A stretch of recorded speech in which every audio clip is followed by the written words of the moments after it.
Blog Talk Radio. Welcome to Voices for Change 2.0, the only podcast that focuses on mental health while mixing in movies, music, books, sports, and pop culture. Here are your hosts, Rebecca and Joe Lombardo.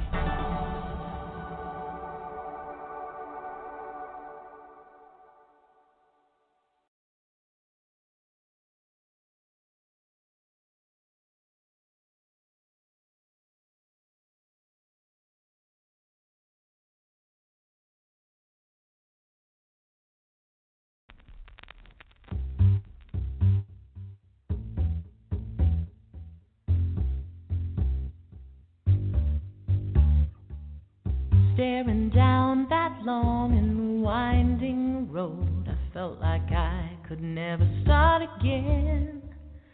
Flipping through the pages of my broken life, just remembering when before I was yours, I just stumbled through my feeble lives, but now you bring me all I could ask for. You give me all that I need, and baby, you've gathered the pieces. Maybe I'll start to believe. Ooh, shana, ooh, shana, ooh, shana, ooh, shana, ooh, shana, ooh, shana. Looking up that mountain top, I said, how do we begin to climb? Wishing I could speed right through to all the joy, just manipulate time. But now I am yours, so I'll stop wandering through those feeble lies, 'cause now you bring me all I could ask for. Give me all that I need, and baby, you gather the pieces. Maybe I'll start to believe. I guess I'll start to believe. I guess I'll start. I guess I'll start to believe. And though my doubts close in, I know that you'll be there. I won't despair, my dream come true. Who knew? Baby, it's you. And though I falter, I lose control. Your soul pulls me through. Baby, it's you. You know just what to do. You bring me all I could ask for. You give me all that I need, and baby, you gather the pieces. Maybe I'll start to believe. I guess I'll start to believe. I guess I'll start. Whoa, yeah. I guess I'll start. I said I guess I'll start. I guess I'll start to believe. I guess I'll start. I guess I'll start. I guess I'll start. I guess I'll start to believe. I guess I'll start to believe.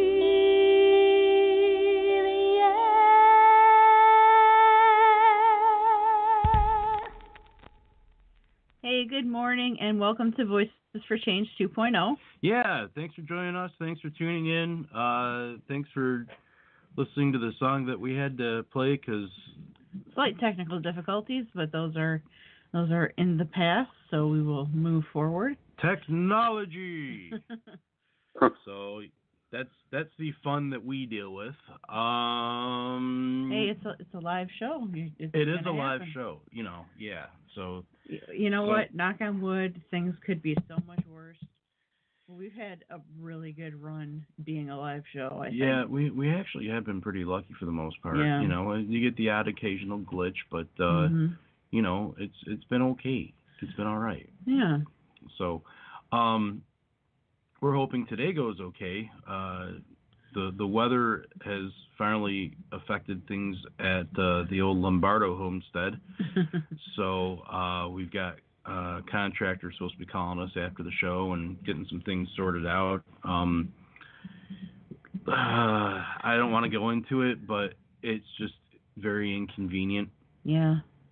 And for those of us who know us, it also affects the bathroom that we just had remodeled 2 years ago. Right. So that's involving the issue, and it sucks. So thank God for homeowners insurance. Yeah, really. But, what you gonna do? Well, today we're honored to be speaking with a wonderful gentleman from the Great White North. That's your contribution to that, the Great White North. Hey, you know what? I'm a fan of Strange Brew, and I'm a fan of Bob and Doug McKenzie. So if they refer to it as the Great White North, I can refer to it as the Great White North. Okay. And so did Rush. Okay. So he's an advocate for survivors of childhood sexual abuse, as well as suicide intervention. He's going to discuss various programs he's involved with. So please welcome to the show the Unforgiven Warrior, Stewart Thompson. Thank you ever so much, Rebecca and Joe. Really grateful of being on your show. Thank you for bringing me here, because this is such a nasty topic to begin with, and any chance I get to talk about it, and also my healing journey to show others that one, they're not alone, and one, you can move forward in life after all. It's just honored to share it. But thank you for having me here. Oh, we're honored to have you with us. It is a difficult topic to talk about, and can be uncomfortable, and sometimes make people feel, I think an appropriate word would be squinchy. Yeah. But, we need to shed light on it. It needs to be discussed, and we're real happy that we've got you on, and just from doing the research that we did leading up to the show, the stuff that you're involved in, I think is just absolutely great, and we're going to get into that with our questions. But our first question for you is, where does your mental health journey begin?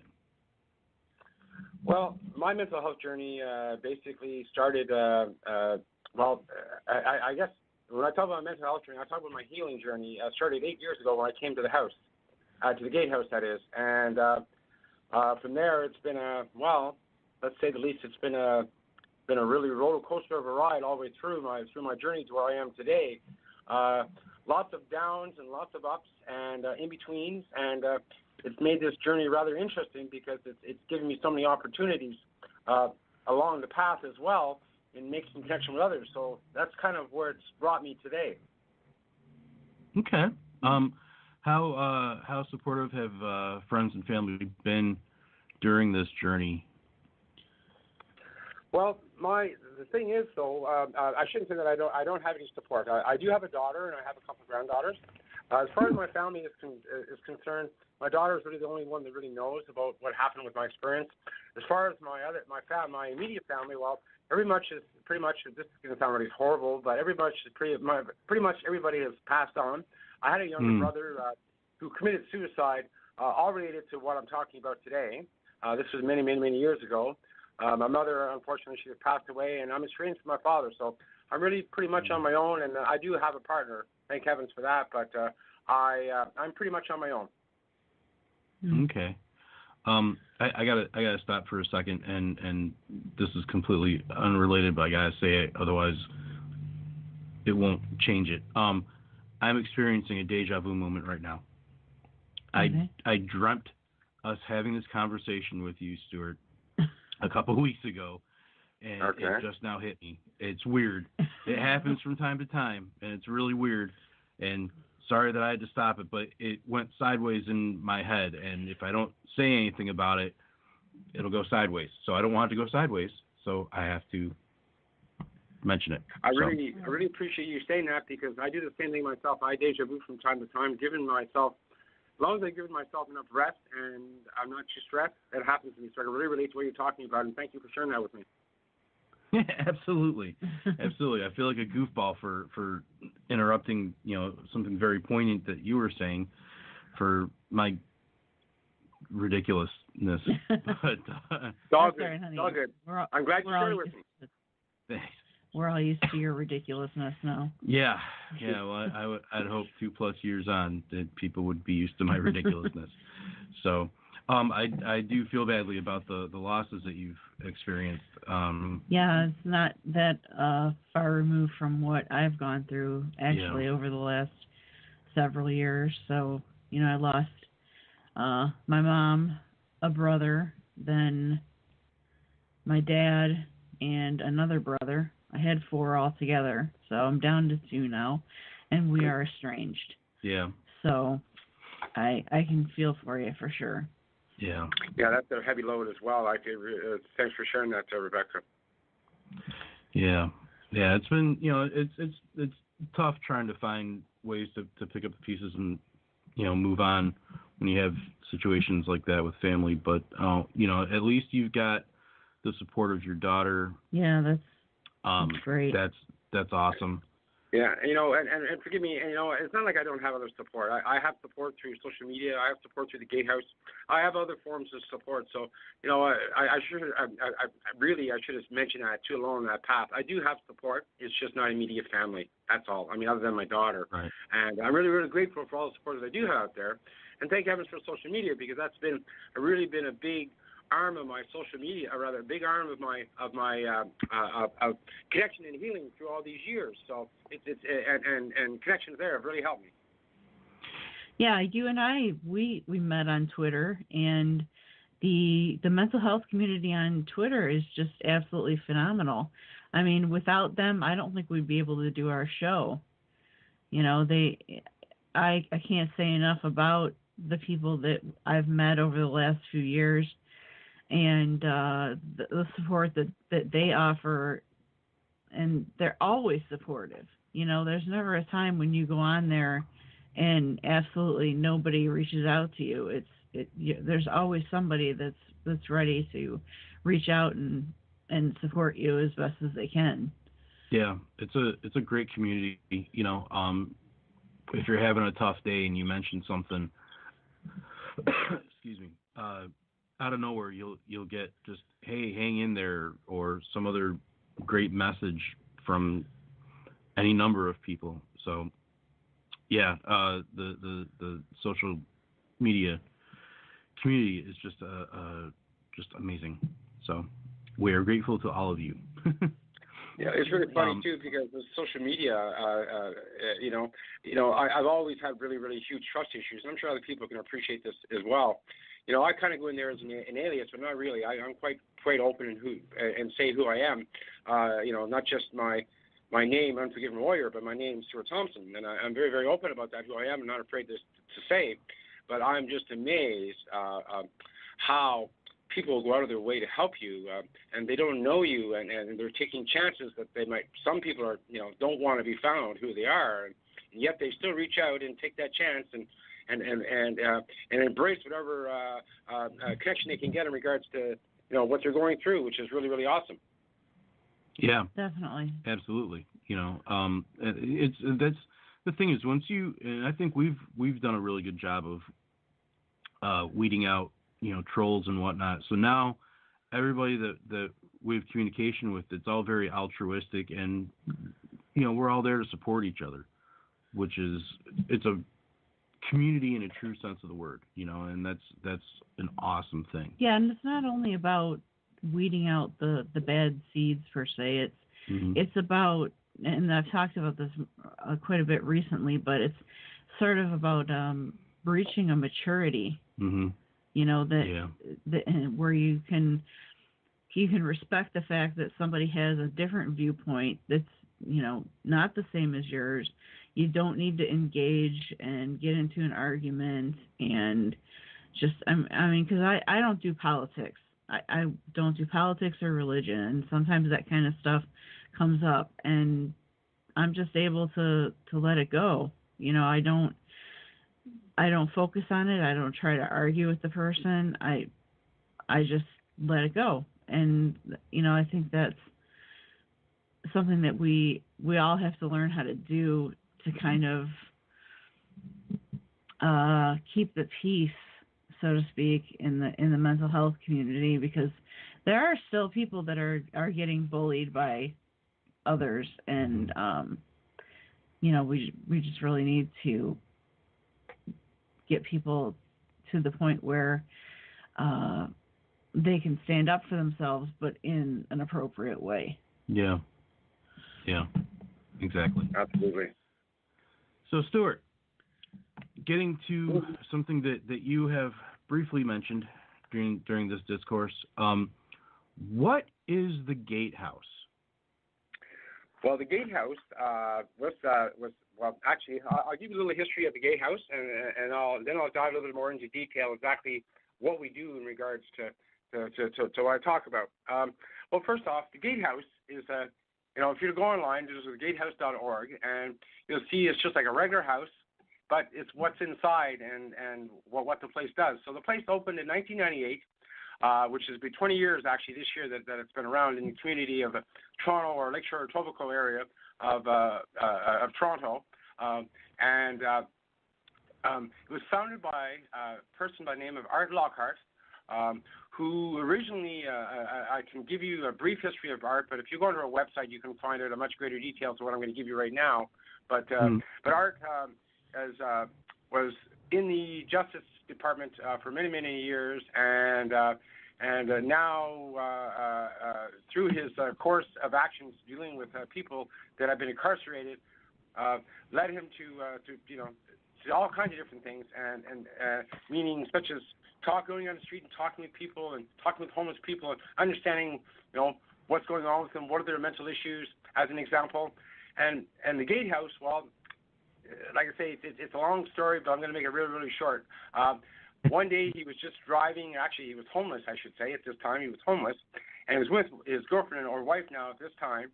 And he drove up by this house. If you see the picture on our website, you'll see, and the place was dilapidated, and it was just basically used for drug users, and the place was all boarded up. And funny where the house is located, because it's located like I said, it's down the lakeshore, which is basically Lake Ontario. If you go onto a global map or a map of the northern part of the U.S. and lower part of Canada, you'll see Lake Ontario, and right by the lake. It's a beautiful location, and the house is situated on a college campus, and which the college campus is probably is about 150 years old.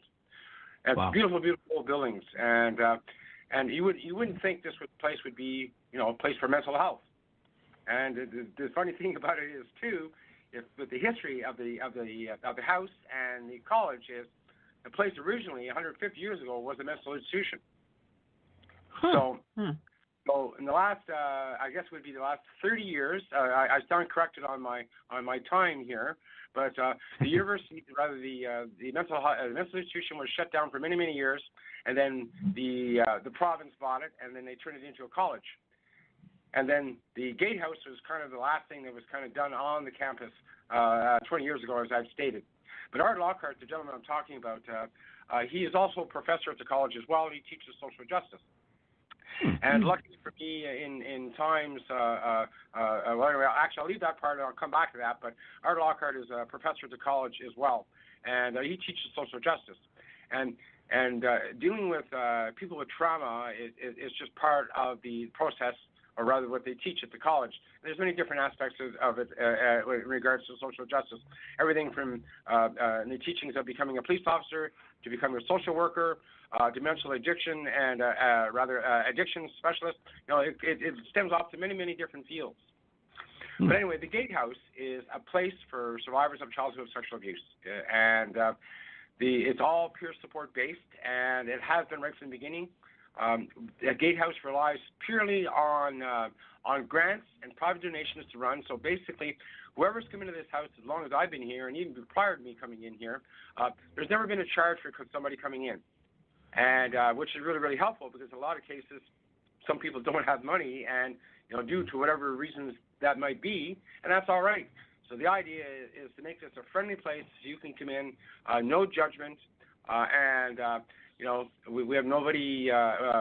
Everything is all the programs here are CBT based, or cognitive okay. behavioral, and they're all designed by clinicians and therapists of different sorts in the beginning, and throughout the years, obviously, mental health has improved, and so basically we've kept up to date with that as well, and our peer support strategies on how to talk with people and to help themselves along the process.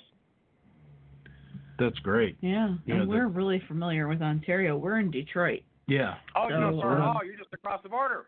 Yeah, that's right. We're just a stone's throw. So yeah. Unfortunately, now you have to have a passport to get there. But yeah. Well, we're gonna rectify that with our next driver's license that we both have to get renewed this year. We're just gonna get enhanced licenses so we can finally get back over there. Because it used to be a regular thing going over to Ontario. You know, my father used to. Sorry, it's okay. My father used to take us camping over there, and we went, once a summer and had an absolute blast. I always loved being in Canada. We went there for our third anniversary. Yeah, too. Our third anniversary. Over. We actually drove out to Toronto, went to the zoo. You guys have an awesome zoo. And we loved it, Our feeling back then, and I still feel kind of the same way, is, the American dream is alive and well, and it's in Canada. So, it's just, things seem a lot more, idyllic. Idyllic, yeah. And I can kind of relate, me going south, and that's what I loved about driving through Detroit. Because I used to, for many, many years, I used to go down to the Chicago Blues Festival, because it's not a far drive at all from here. And not only that, but I used to go down, and my daughter is an avid yacht person, and so she used to come in on the tall ships. So I used to go down and meet her there, and also in New York City, Boston, and then some of the, of course, in Toronto as well, Montreal, many of the big cities throughout this part of the West. And it was always lovely driving down there. I love Chicago, and I like Detroit too. I haven't been to Detroit in a long time. The last time I went to Detroit was for a hockey game. That was probably 20 years ago. It's improved. You should, if you get a chance, take a ride down. Maybe come down and check out the Wings and Leafs next time. Maybe not next time they play, but whenever they have a game here, because they've got a new arena. The arena is beautiful, and all the stuff they've done downtown is it's amazing to the point of being shocking. Yeah, it's like I don't even recognize it when we go down there. It's changed a lot. Yeah. Yes, absolutely. It's beautiful what they've done. I mean, there's still places that are really rough around the edges. Don't get me wrong, but you can tell everywhere's like that. Everywhere's like that, yeah.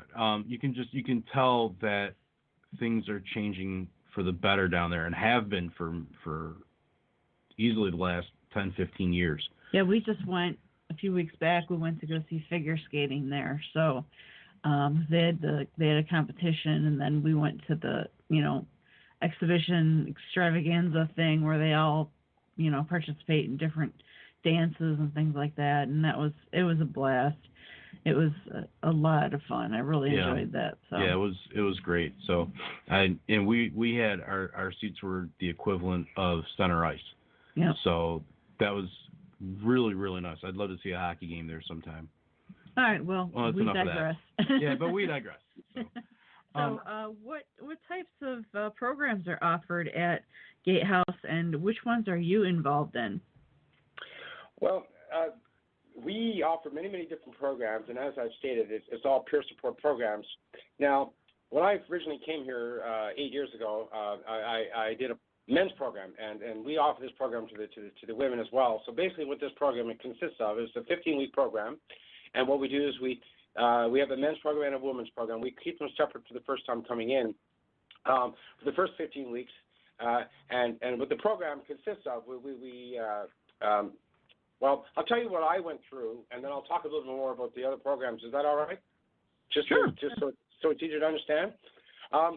So the Men Phase 1 program that I'm talking about, which both men and women do as well, is a 15-week program. And if I can, I'm just going to lightly touch what the topics we cover over that period of time. It'll only take me a second, and we could talk about more later on if you wish. But and then I'll also include the programs that I'm involved with as well.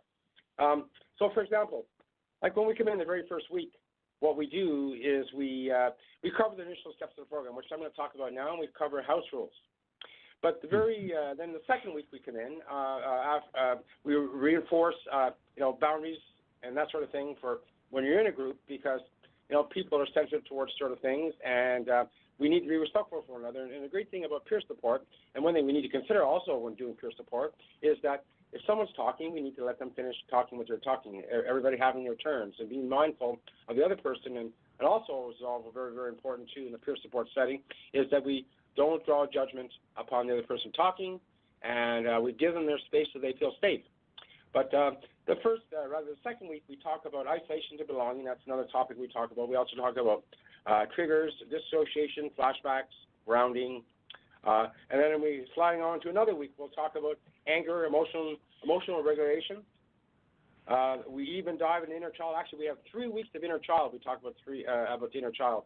It is such a very, well, for some it could be a very, very tough thing to do. Not only the process, we take them through everything from the meditation to the writing exercise that are along with it. So it's a very, very intense 3 weeks dealing with the inner child. And then after we've dealt with that, now I'm into week 10, and we're talking about boundaries, which is kind of what we kind of talk about even from the beginning, and they just don't, I think participants don't even realize it, because I know for myself speaking, I didn't have any boundaries when I came here, so I soon learned about boundaries, more importantly towards myself, and then, of course, towards others. Week 11, we talk about shame and guilt. It's another thing that we, as survivors of childhood sexual abuse, deal with quite extensively and quite heavily. A lot of us is about shaming, shame and guilt. And again, that's a very, very deep topic. And sometimes what happens to some of these subjects, the things we're talking about, is what ends up happening towards the end of the term of the 15 weeks. We'll go back and we'll dive and we'll talk about some of those things at a more in-depth level, depending on the group and how it affected them. And they just may need to talk a little bit more about it, which we're quite open to. So flexibility is really, really important. Although these are structured, we have to incorporate flexibility into our conversation and how it could change as people are different and people think differently. So we need to be very mindful of those things along the path as well. Week 12, resiliency and sacred path. And what resiliency and sacred path is about, after we've talked about all the stuff that we've never wanted to talk about, we talk about moving forward and about rediscovering yourself. And yes, in this course of the 15 weeks, or even the 12, 13 weeks that we've talked about already so far, we've dived into some really, really heavy things about stuff that we've never, well, some of us, I can't speak for everybody, but for some of us, mainly including myself, that I've never really talked about. And if I had talked about it, I really didn't understand how it affected me and to what level or degree, and that's something I need to sort out. And with the boundaries, with the resiliency and sacred path, I'm talking about, well, that's kind of preparing us for the next level, which would be the phase 2, which I'll talk about in a minute. But we also talk about sexuality as well. A lot of times what happens to survivors, and again, I can relate to this as well because this was my experience with my sexuality, being abused from both sides. What I mean by both sides is I was abused both by men and by women, and in that course of action that happened to me left me very, very confused. So this topic of sexuality is so, so important because I know in one period of my life I wasn't sure whether I was gay or whether I was heterosexual. So this topic, although I did figure that out a long time ago, obviously I'm a parent and that sort of thing, but even then that doesn't really make any difference nowadays because you can still be a parent and still be gay or bisexual or whatever sexual orientation you choose to discover or be part of. But we talk about that in great level as well, and it's really, really nice to be able to come into a place and not have that judgment. You can talk about it quite openly and not fear judgment from others. And we've frowned quite on that quite harshly. We really don't incorporate that into our groups. And if we find that it is there, whether it be bigotry towards your nationality or your sexual orientation, then we nip it right in the bud right away. And, of course, we're very diplomatic about it, and we believe that everyone should have a voice and everyone, should have the help that they desire. But at the same time, sometimes we need to make adjustments so that the individuals can, so we can accommodate that. So we have many different ways we can go in regarding finding help for that person, even if we can't help them. So there's many doors, even if we do seem like we're closing a door on a person, we're not really, but we help them by giving them help from other ways if we find we can't help them. Now, like I say, the last few weeks are basically just open discussions for the topics that I've talked about in the first phase of the program. And again, like I'm stating, this is program that I'm talking about, the phase 1 program, is for both for men and for women. And the last few weeks, what we do is we just cover stuff that we want to talk about more, and we even have a potluck and celebration after we're done. Oh, so nice. That's kind of the first. That's what kind of gets you in here and gets you going on to the other stuff. And any thoughts to what I've already? Any questions to what I've said so far, or should I just continue? Excuse me. No, it sounds like a very comprehensive program. You mentioned that you've got the phase 1 for both the men and for the women. Is there a point at which the men and women come together as one group, or is it kept separate? Oh, okay, cool. It does. And actually, I'm trying to dive into that, and I'm really, really happy too, because I'm also I'm really, really happy to announce this as well. Now, this what we've just started doing. We just started our very first program. We have a phase 1 where we've incorporated the men with the women. And obviously, both sides have to be in agreement with this because it will never work. Considering that both sides have, we need to consider too that both sides have never really worked on their stuff and may have issues with either party.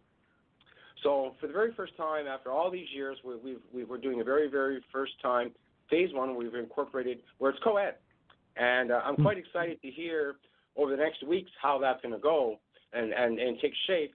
And I know from my experience, which I'm going to be talking about pretty much right now, is about the Phase 2 program, which it is a co-ed program, and where where we have both sides, and which was very, very important for my healing journey as well, and I love talking about it as well. And the Phase 2 program I'm talking about now is remember when I was talking about the Phase 1 program, I talked about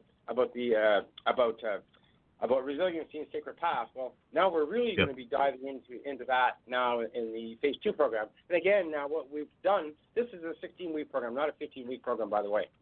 So it is quite long as well. But when you're dealing with this stuff, and when I think about it anyway, I figure, well, hell, I've dealt with it all my life, and what's 16 weeks now of my life to deal with something I've been dealing with all my life and wanting to make things better for myself. So 16 weeks for some may seem a little bit long, but you know what?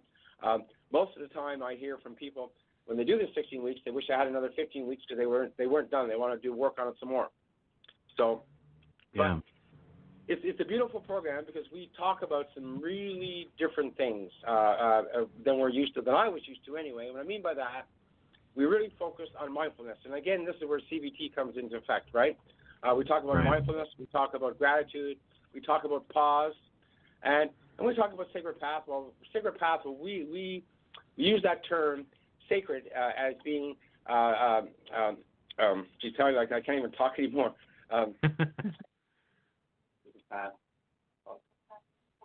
Yeah, I'm talking about sacred path. Yeah, I'm talking about pause. Pause means paying attention, paying attention, unrevealed, unveiled sacred experiences. That's what I'm trying to say. I'm getting lost in my own words here, for heaven's sakes. But we use that all the time as a reminder that this is our experience and this is what we're going through. I mean, obviously, everybody's experiences are going to be different, and obviously, there's going to be a lot of people going, I've been through that, and I've been through this. But we really focus on the now, and we try to get out of our past and really focus on the now. So mindfulness is really, really key to what we talk about through the 16 weeks. And we also really encourage journaling, which we do in the Phase 1 program as well, which I never mentioned, but we really focused on journaling and self-reflection and and also the participants writing their stories. And then if they really want to, then they can share them with the group. And, and that, again, like that's something about social media I love about that as well now, is that there's tons of people out there that are doing blogs and want stories like this of your healing journey and your story. So it's not like people don't want to hear it now. There's people who do want to hear it. It's just a question of, if you feel brave enough that you want to do that and make yourself, well, I'm going to use this word now, which I haven't used yet now, is make yourself really, really vulnerable to, leaving yourself open. And that's about, that's a big part of this healing process too, is really one of the biggest parts is obviously about being vulnerable. And for some it's easy and some it's not. I know when I came in here the first time, I was just so tired of holding my secret for all these years, almost 50 years. And I just, I didn't trust men. I didn't trust anybody. But yet I come in this room and I'm sitting with a group of men that have never, pretty much saying the same thing I'm saying right here, right now. And, everybody's just letting it go. And it's just immense, it's like being in boot camp and having to carry 100 pounds of dead weight on your back for 10 kilometers, and then you still got to swim 5 kilometers to get back to base just so you can be done for the day. And getting that off your shoulders, right? So right. These experiences through the 15 weeks can be quite, well, for me it was very, very, well, I'll put it this way, it really helped me in my journey in finding out who I was. All the things I talked about in the phase 1, we really don't talk a whole lot about it in the phase 2 because we're trying to move on, but a lot of that stuff just still resonates. And some of those things I talked about, well, for myself, for example, like I had, little forms of stuckness here and there, so I needed a little bit extra work on myself, that is, to help get me past those points of, to help me with my guilt and my shame, for example, trying to find some sort of self-worth when I've never believed I had any self-worth. Now, those are really hard things to kind of just dig up just because somebody pointed out to you and says, well, you've been, lying to yourself all these years. I mean, forgive me, that sounds kind of harsh, but that's kind of what it is. I've just been bullshitting myself all these years. But then again, I'm looking at it from my view and not somebody else's view. And, believing what I believed was what I was taught to believe. So if I was entrenched in that thought for all those years, and I, like myself and others, just because somebody talks about it doesn't mean we're going to change that quickly. Some may focus and get it sooner and not have to work as long, and some have to work a little bit harder. And I was just one of those people that worked a little bit harder, wanting just for change. And here I am talking about it today. But it trust me, it wasn't an easy journey, and some days it's still not an easy journey. But the beautiful thing it gave me through those programs is it gave me a greater sense of self-awareness for my my unforgivings, as they say, and right. it helped me along the path. Yeah, it can be. Sorry, go ahead. I was gonna say, yeah, it can be difficult trying to tear down those protective feelings. You've worked so many years hiding this thing that you're dealing with, and just rip down those walls and be vulnerable, especially with a bunch of people you don't know. That can be intimidating. But it sounds like the program that you have going on over there is a welcoming, warm kind of situation, and that's so important. And it sounds like you guys are doing great work over there. Oh, absolutely. The programs they've got developed here are just totally awesome.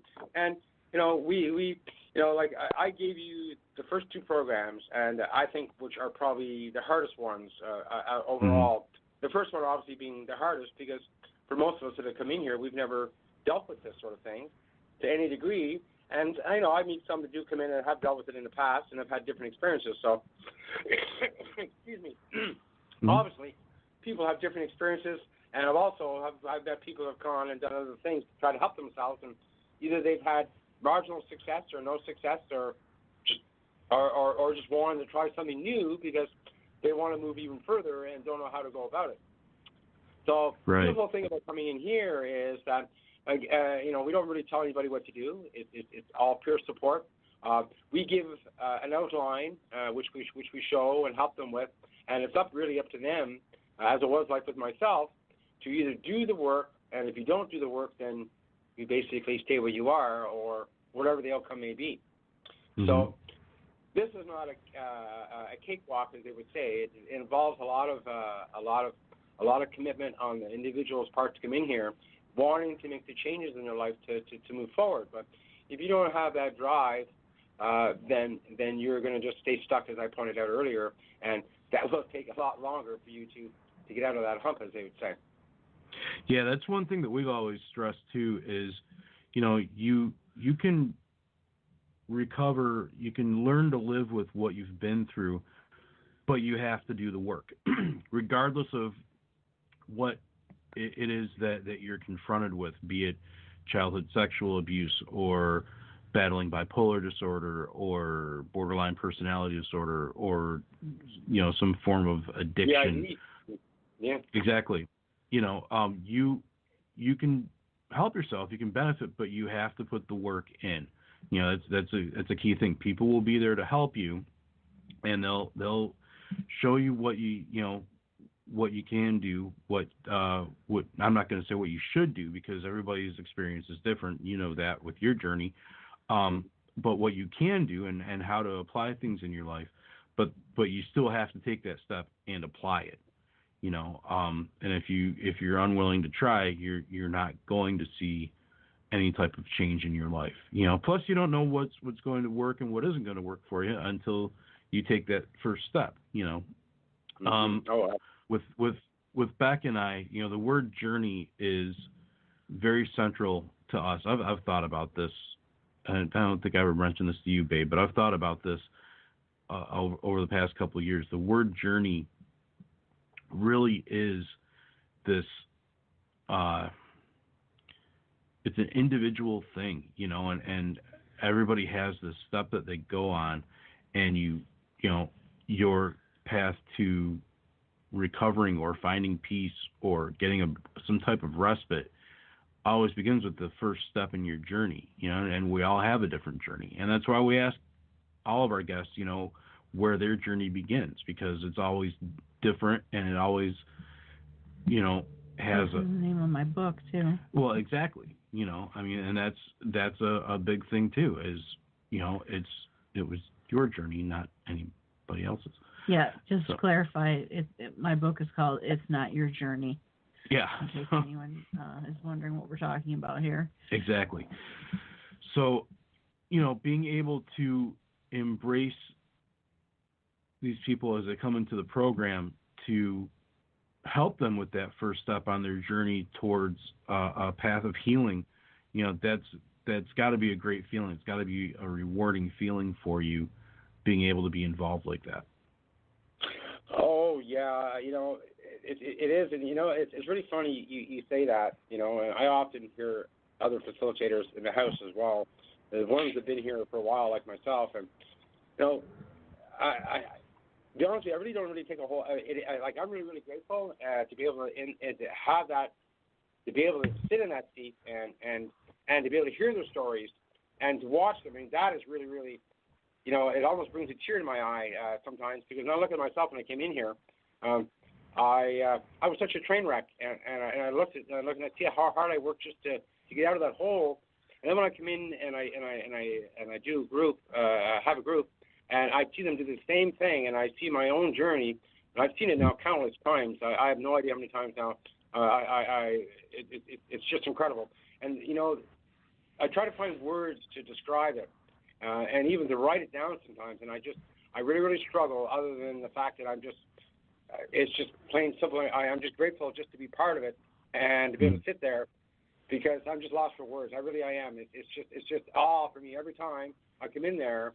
And I see people change like that over a course of, 13, even 6 weeks. I start to see people change, in their belief towards themselves, and which is more important, of course, than others. But I mean, you see them change their beliefs in themselves.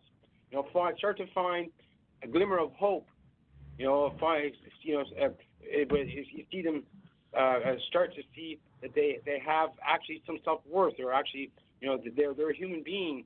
And to me, that's really, really humbling to watch. And when I talk about I have a hard time finding words to describe this, I really do. just beautiful to see, and I see this time and time again, and it's very, very humbling for me. I guess that's really the best way to answer that. It's just very humbling for me. And considering my own experience, and even I'm still struggling from stuff too, because I sure as hell am not healed and never perfect that I am. I have stuff I'm working on, and I probably will be for the rest of my life.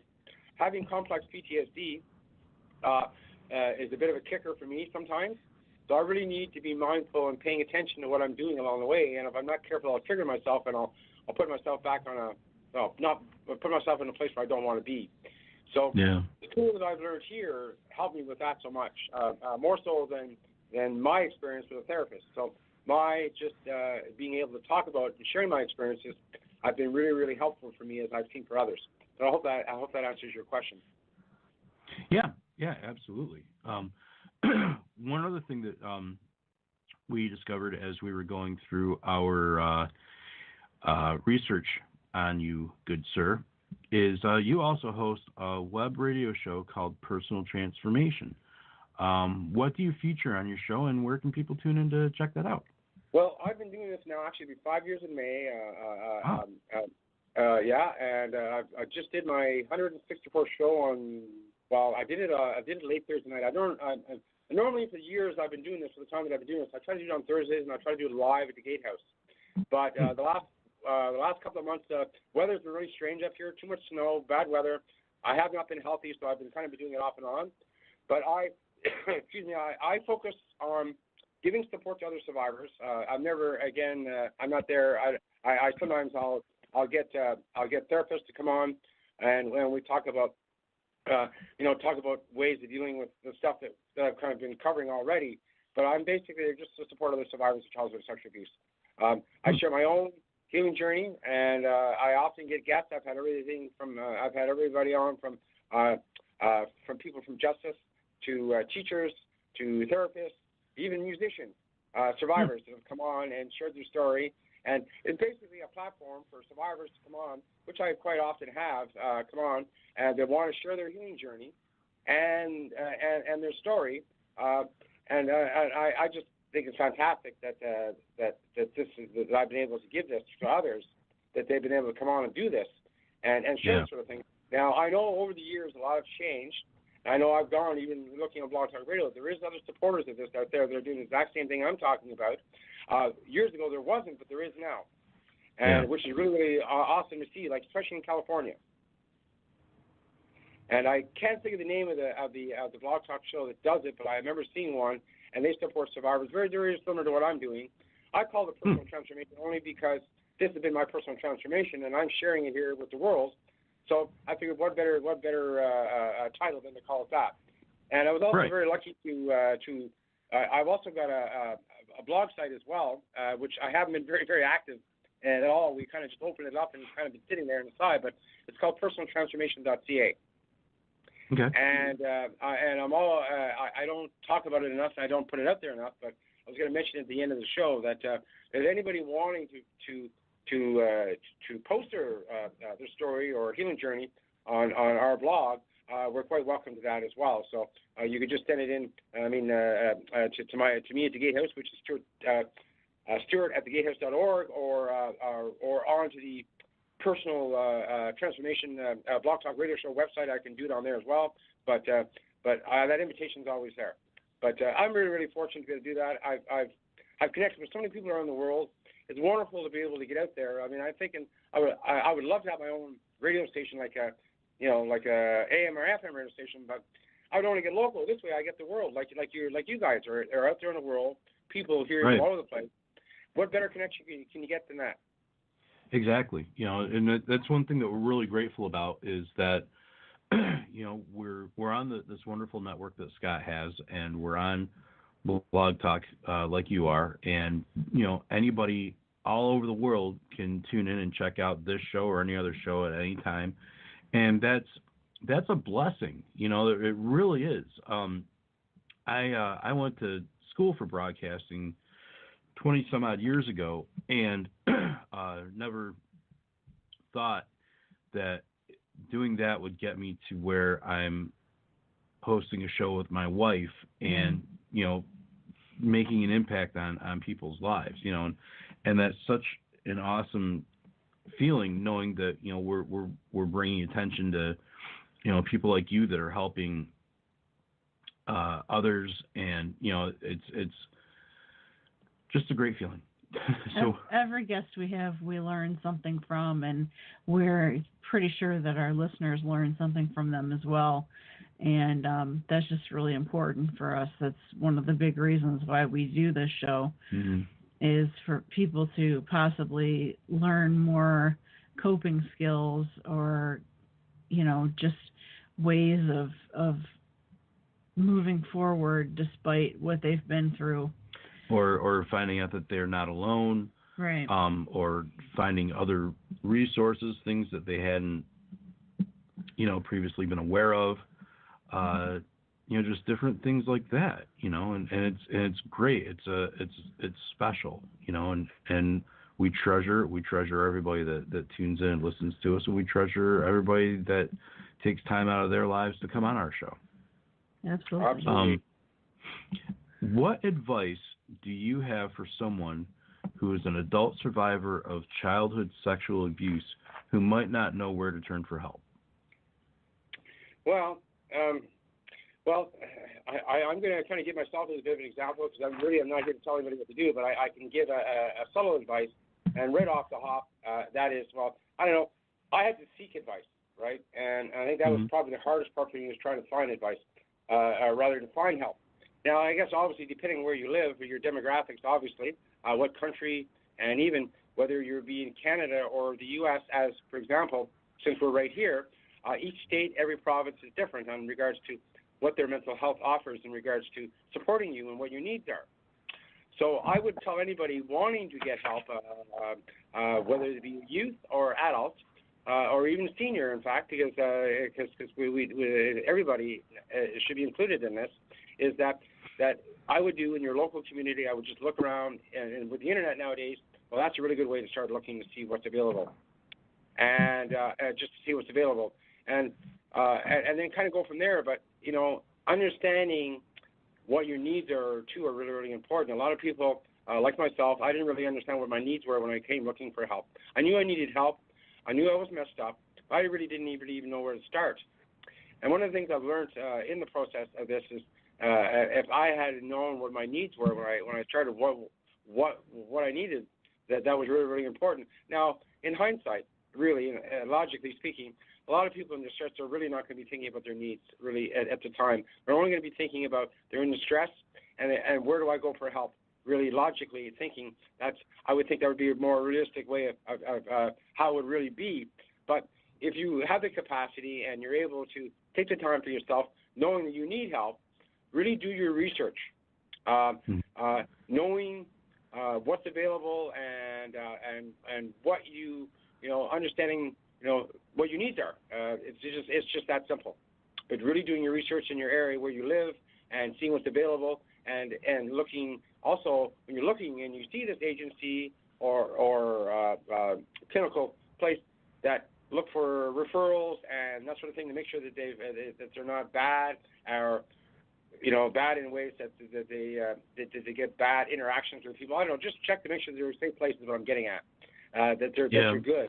And because, you know, I've heard many stories where people have gone for help and they're either their therapist or the peer support they've received has been a load of hogwash, as they say. Right? Yeah. And in other words, what they advertised was not what they gave. So do your research on who you're dealing with prior to going to do that. I know even myself, when I found the Gatehouse, strangely enough, I didn't find it on the internet 8 years ago. Well, I rather did after the fact, but I found a place out of Calgary, Alberta, and this place is called Little Wings. And what they do is they support, for example, they support agencies, schools, and they talk about inappropriate touching. They teach inappropriate touching. So they referred me to the Gatehouse. That's how I found the Gatehouse. Okay. And when and here I am biting my own words, because I did not do a check or nothing. I just took a gamble and went to it because I was not in that state of mind. Right. Of being aware of what was good for me, what was bad for me. So that's why when somebody asked me what would I recommend, Well, if you're able to, do some research and then know who you're going to be with and make sure that you're going to be comfortable with that, because if not, it could be a disaster. And you could put you back even further back. Yeah. Well, we're actually getting to the end of the show here. It's gone by really quickly. Yeah. So we would just like for you to talk a little bit about your social media, where people can find you online. Oh, okay. Well, okay. That's right. Yeah, the time has gone by. Oh, my gosh. Excuse me. Yeah. Okay, well, first off, the Gatehouse. The Gatehouse, if you go to www.thegatehouse.org, you can find me on there as well. My face is kind of posted off here and there all throughout our page. And on that page, you will find a host of resources, not just here in Canada, but there is some international resources there as well through Gatehouse International, as we are kind of, well, we are international in a sense that we offer resources to anybody throughout the world. Our manuals are in there that anybody can go in there and download at no cost whatsoever. Although if you do require us to send it to you by mail and that sort of stuff, then of course we'll have to recover the cost in that. But you can go online and you can download any one of our programs that are available. And I didn't really cover all the other programs that are out there, but we've got art therapy here. We've got grief writing workshops. We've got we're going to be starting to do yoga therapy as well coming up very, very soon. We have an assist program, which we talked as well. So we do a lot of things and we have a lot of resources, but you can get most of that from our webpage, which is thegatehouse.org. You can find me also on Twitter as Got to Get Out of Unforgiven. Again, my name is Stewart Thompson. I'm quite open about that, who I am, even though that's my fictitious name on Twitter. But on my Twitter page, or main page, you will find the Gatehouse link there as well. The Blog Talk Radio, again, you can link that through our Gatehouse website. And whenever I post I'm doing a show, for example, I'm going to be interviewing a gentleman next Saturday. I won't be broadcasting at the same time you guys are, but I'll release it on Wednesday. But I'm interviewing a gentleman from the Toronto Star. And lucky for me, I rather shouldn't say lucky for me, but rather fortunate enough for me, in this case, the Toronto Star reporter that's coming to be interviewed, and we're interviewing, is not only a survivor, but he's a reporter. So, and even the same newspaper, without getting the long story, they did an interview with me last year through about justice. So I was able to be, I did an interview with them, and it was fantastic, which I won't get into right now, but nevertheless, I'll be doing my interview next Saturday. But anyway, for getting a hold of us, like I pointed out, the Gatehouse website is the best way to get a hold of me. If you would like to put in a blog post of your story, your healing journey, you can contact me through get a hold of me either through the Gatehouse at stewartthegatehouse.org. It'll come right to me, or you can DM me on Twitter if you like, and we can make connection, and then we can talk about it for sure. And what am I forgetting here? Am I forgetting anything? No? No, I hope not. I hope I haven't forgotten anything. There's so much. Oh, my gosh. Seems like it anyway, but I wish we would have had a little more time, because we have some really interesting other programs as well we offer, but that's why I insist people go onto our website. And for what I have not covered, you can find on there. Well, it sounds awesome. You know, you guys are doing a lot of great work, and we're grateful to you for taking the time to be with us today. And stay on the line there, Stewart. We're going to be ending out the show with Jane Knight and I Know How You Love Me. Have a great week, everybody. Thanks for tuning in, and we'll see you next week. Thank you, everybody.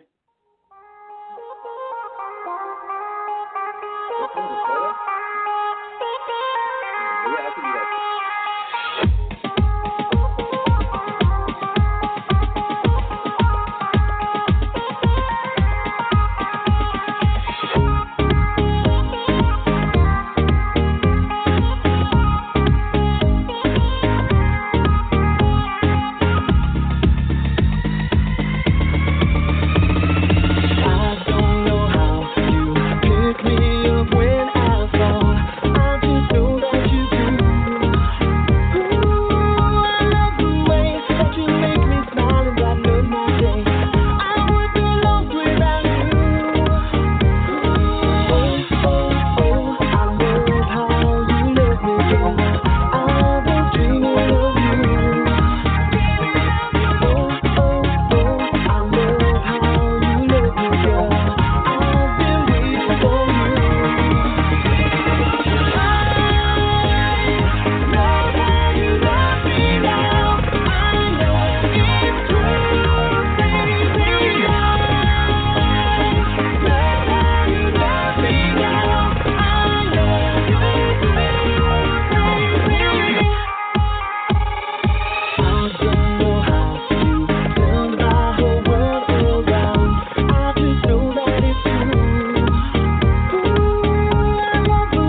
next week as Rebecca and Joe continue to battle the stigma of mental illness.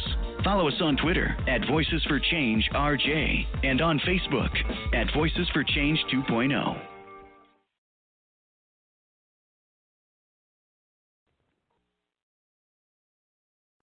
Dave and I have a breakfast routine. Yep. I pick him up. He picks me up. I hand him his Tim Hortons coffee. Freshly brewed. And a new $1.79 breakfast wrap snacker. $1.70 what? New routine! That's right. It's the new $1.79 breakfast wrap snacker. A freshly grilled tortilla filled with egg, cheese, bacon, or savory sausage. Goes great with Tim's coffee. Then I give him a napkin. Just in case. The new $1.79 breakfast wrap snacker. Only at Tim Hortons. Limited time only at participating restaurants.